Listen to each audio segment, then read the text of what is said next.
ദൈവത്തിന്റെ അതിപരിശുദ്ധമായ നാമം വാഴ്ത്തപ്പെടുമാറാകട്ടെ. അനുഗ്രഹീതമായ ഈ സമയം ഞാൻ പാസ്റ്റർ ലനീഷ് രാജൻ എല്ലാവരെയും ഡെയിലി ബന്നിലേക്ക് ഹൃദയം നിറഞ്ഞ സ്വാഗതം ചെയ്യുന്നു. ഇന്ന് ദൈവാത്മാവ് നമ്മോട് സംസാരിക്കുന്ന വചനം മർക്കോസ് എഴുതിയ സുവിശേഷം 14-ാം അധ്യായം അതിന്റെ 3-ാം വാക്യം. അവൻ ബേഥാനിയയിൽ കുഷ്ഠരോഗിയായ ഷിമോന്റെ വീട്ടിൽ പന്തിയിലിരിക്കുമ്പോൾ ഒരു സ്ത്രീ ഒരു വെൺകൽ ഭരണി വിലയേറിയ സ്വച്ഛന്റെ ഇടമാംസി തൈലവുമായി വന്ന് ഭരണി പൊട്ടിച്ച് അവന്റെ തലയിൽ ഒഴിച്ചു. പ്രിയ ദൈവമൈതലെ, ഒരു കാര്യം ചോദിക്കട്ടെ, ആ സ്ത്രീ തൈലം കൊണ്ടുവന്നത് ഒരു വലിയ സംഭവമാണോ? അല്ല. ആ കാലത്ത് സമ്പന്നരായ പലർക്കും വലിയേറിയ തൈലങ്ങൾ ഉണ്ടായിരുന്നു. പക്ഷേ അവളെ ചരിത്രത്തിലേക്ക് കൊണ്ടെത്തിച്ചത് തൈലം കൊണ്ടുവന്നതല്ല, ഭരണി പൊട്ടിച്ചതാണ്. ഇവിടെ ഈ വാക്യത്തിന്റെ അടിസ്ഥാനത്തിൽ ബെഥാനിയയിലെ ഒരു വീട്, ആ വീട്ടിൽ ഒരു കുഷ്ഠരോഗി ഉണ്ടായിരുന്നു. അതാണ് ഷിമോൻ. അവിടെ യേശു പന്തിയിൽ ഇരിക്കുകയായിരുന്നു. ശിഷ്യന്മാരും മറ്റു പലരും അവിടെ ഉണ്ടായിരുന്നു. അപ്പോൾ ഒരു സ്ത്രീ അകത്തേക്ക് കയറി വന്നു. അവളുടെ കയ്യിൽ ഒരു വെൺകൽ ഭരണി ഉണ്ടായിരുന്നു. ആ ഭരണിക്കകത്ത് വിലയേറിയ സ്വച്ഛന്റെ ഇടമാംസി തൈലവും ഉണ്ടായിരുന്നു. അത് സാധാരണ ഒരു സുഗന്ധ തൈലമല്ല, ഒരു വർഷത്തെ ശമ്പളത്തിന് തുല്യമായ വിലയുണ്ടായിരുന്ന ഒരു തൈലമായിരുന്നു സ്വച്ഛന്റെ ഇടമാംസി തൈലം. പലരും അത് ഭാവിക്ക് വേണ്ടിയൊക്കെ സൂക്ഷിക്കും, പലരും അത് വിൽക്കും. പക്ഷേ ആ സ്ത്രീ ഒരു വിചിത്രമായ കാര്യം ചെയ്തു. അവൾ ആ ഭരണി തുറന്നില്ല, പകരം ഭരണി പൊട്ടിച്ചു. എന്നിട്ട് മുഴുവൻ തൈലവും യേശുവിന്റെ തലയിലേക്ക് ഒഴിച്ചു.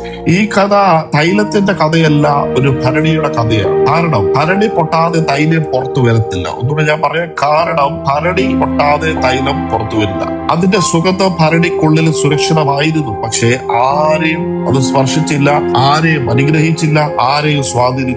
പൊട്ടിയ ആ നിമിഷത്തിലാണ് അതിന്റെ സുഗന്ധം വീട് മുഴുവൻ നിറഞ്ഞത്. ഇതിന്റെ ആത്മീയ മർമ്മം ഞാനിത് വിളിച്ചു പറയാം. ചിലപ്പോൾ ദൈവം നമ്മുടെ ജീവിതത്തിൽ അനുവദിക്കുന്ന പൊട്ടലുകൾ നമ്മെ ഒരുപക്ഷെ നശിപ്പിക്കാനല്ല, നമ്മിലുള്ളത് പുറത്തു കൊണ്ടുവരാനാണ്. യോസഫിന്റെ ജയിൽ ഒന്ന് നോക്കിക്കേ, ദാവീദ് ഓടിപ്പോയ മരുഭൂമി ഒന്ന് നോക്കിക്കേ, ഇയ്യോബിന്റെ നഷ്ടങ്ങളൊന്ന് ചിന്തിച്ച്, പൗലോസിന്റെ കഷ്ടങ്ങളൊന്ന് നോക്കിക്കേ. ഇവയൊന്നും അവരുടെ അവസാനമായിരുന്നില്ല. അവരുടെ ഉള്ളിലുണ്ടായിരുന്നത് വെളിപ്പെടുത്തപ്പെട്ട നിമിഷങ്ങളായിരുന്നു അവരുടെ കഷ്ടത.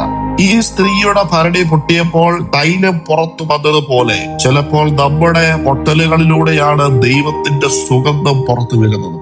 ഇന്ന് നിങ്ങളുടെ ജീവിതത്തിൽ ഏതെങ്കിലും സാഹചര്യങ്ങൾ ഇങ്ങനെ ഉണ്ടെങ്കിൽ, ഒരുപക്ഷെ നിങ്ങളുടെ സ്വപ്നങ്ങളായിരിക്കാം, പദ്ധതികളായിരിക്കാം, ബന്ധങ്ങളായിരിക്കാം, പ്രതീക്ഷകളായിരിക്കാം. അപ്പോൾ നിങ്ങൾ ഉടനെ നിരാശപ്പെടുകയല്ല ചെയ്യേണ്ടത്. ദൈവം ചിലപ്പോൾ പൊട്ടിയ പാത്രങ്ങളെയാണ് ഏറ്റവും ശക്തമായി ഉപയോഗിക്കുന്നത്. പൊട്ടാത്ത ഭരണി സുരക്ഷിതമാണ്, പക്ഷെ അത് ആരെയും സ്പർശിക്കത്തില്ല. പൊട്ടിയ ഭരണി വില നഷ്ടപ്പെടുത്തി, പക്ഷെ സുഗന്ധം ലോകത്തിന് നൽകുവാനിടയായിത്തീർന്നു. ഈ സ്ത്രീയെ ഇന്ന് ലോകം ഓർക്കുന്നത് അവൾ ഭരണി സൂക്ഷിച്ചത് കൊണ്ടല്ല, അവൾ അത് പൊട്ടിച്ചത് കൊണ്ടാണ്. ചിലപ്പോൾ നാം രക്ഷിക്കാനായി പിടിച്ചു വയ്ക്കുന്ന കാര്യങ്ങൾ ദൈവത്തിന്റെ മഹത്വത്തെ തടയുന്നുണ്ടാകാം. വിടാൻ തയ്യാറാകുമ്പോഴാണ് സത്യം പറഞ്ഞ സുഗന്ധം പരക്കുന്നത്. ഇത് ഈ പ്രഭാത സമയം ഈ വചനം കേൾക്കുന്ന ദൈവമൈതലേ, നിങ്ങളുടെ പൊട്ടൽ വെറുതെയല്ല, നിങ്ങളുടെ കണ്ണുനീർ അത് വെറുതെയല്ല, നിങ്ങളുടെ നഷ്ടങ്ങൾ വെറുതെയല്ല. ദൈവം നിങ്ങളുടെ ജീവിതത്തിൽ നിന്ന് ഒരു സുഗന്ധം ഉയർത്തുവാൻ പോവുകയാണ്. നിങ്ങൾ ഒരിക്കലും തകർന്നു പോയിട്ടില്ല. ദൈവത്തിന്റെ കൈകളിൽ അത് തുറക്കപ്പെട്ടിരിക്കുകയാണ്. ഇന്ന് കർത്താവ് ഈ പ്രഭാത സമയം നിങ്ങളോട് പറയുന്നത്, പൊട്ടിയ ഭരണിയെ കുറിച്ച് കരയരുത്, ഞാൻ അതിൽ നിന്ന് സുഗന്ധം ഉയർത്തും. അതുകൊണ്ട് ഇന്ന് ഈ വചനം നിങ്ങൾക്ക് ആശ്വാസമാകുന്നുവെങ്കിൽ ഒരുമിച്ച് ചേർന്ന് പ്രാർത്ഥിക്കാം. ഞങ്ങളുടെ ജീവിതത്തിലെ പൊട്ടലുകളെ മനസ്സിലാക്കുവാനുള്ള കൃപ ഞങ്ങൾക്ക് തരണം.